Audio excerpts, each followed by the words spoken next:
强扭的瓜本就不甜，中美还不如各自发展。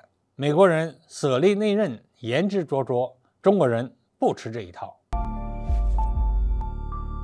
各位大家好，今天我们来讲一讲中美可以各自发展。近日拜登在接受采访时再次警告中国，如果继续所谓的支持俄罗斯，那么将失去西方的投资。对着美国公共广播公司电视台的记者，拜登表示，他在去年夏天就跟中方打了电话，希望中国明白俄罗斯发生了什么。从麦当劳到埃克森，600多家美国公司都离开了俄罗斯。如果中国所谓的继续涉足与俄罗斯的交易，那么谁又会对中国投资呢？这里拜登到底想说什么呢？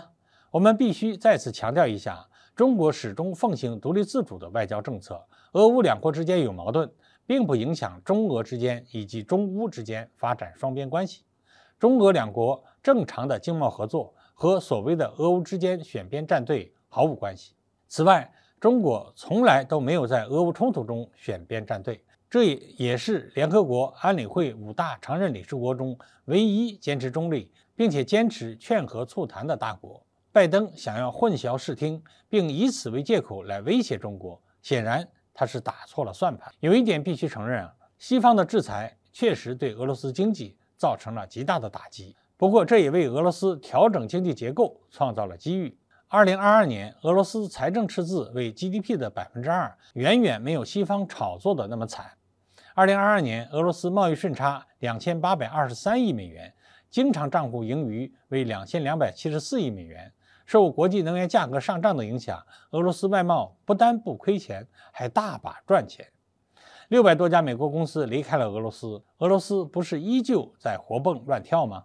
去年麦当劳从俄罗斯撤走后，俄版的麦当劳就是这么好吃，横空出世了。营业首日就卖出了12万个汉堡，很多人在还没开门的时候就纷纷排起了长队。很多不信邪的西方媒体前往当地试吃，也不得不承认不论是菜品、价格还是口味，俄版麦当劳和正版的确没啥区别，基本是同一个汉堡，却能造成如此景象。正如俄罗斯人说的那样，一切只为打脸美国的制裁。我相信在这一方面，中国人的团结不会输给俄罗斯人。另一方面，制裁本就是一把双刃剑，拜登说的吓死人，600家公司说走就走，但是走了之后的结果呢？按照当时美媒《华尔街日报》的报道，西方公司因此损失超过590亿美元。说句不好听的，如果不是因为北溪管道被炸，欧洲估计现在还在用着俄罗斯的廉价天然气。这除了美国液化天然气本就比俄罗斯管道天然气贵之外，美国还在这基础之上翻了4倍的价格。马克龙就说过，这不符合欧洲和美国之间的友谊。加上美国的通胀削减法案也还在不断挖走欧洲的企业和资本。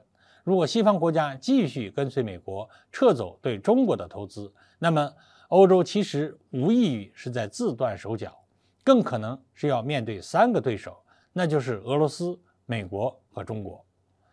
实际情况我们也能看到，俄罗斯都没有被干趴下，美国还在不断薅欧洲羊毛，欧洲人民的游行示威是一场接着一场，欧盟那边反而是更需要中国的帮助。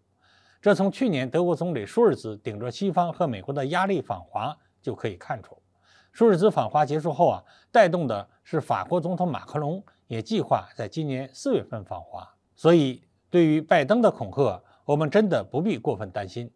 拜登的所谓警告和威胁，反映的无非是美国人的舍利内任，中国人还真不吃他这一套。这次中国外交部发言人毛宁就对美国说了一句很有意思的话：宽广的地球完全容得下中美各自发展。地球那么大，中国又不是离开了美国就活不了，中国想和谁做生意，又何须看美国的脸色呢？所以拜登的威胁只有一种结果，那就是中国与俄罗斯继续正常贸易。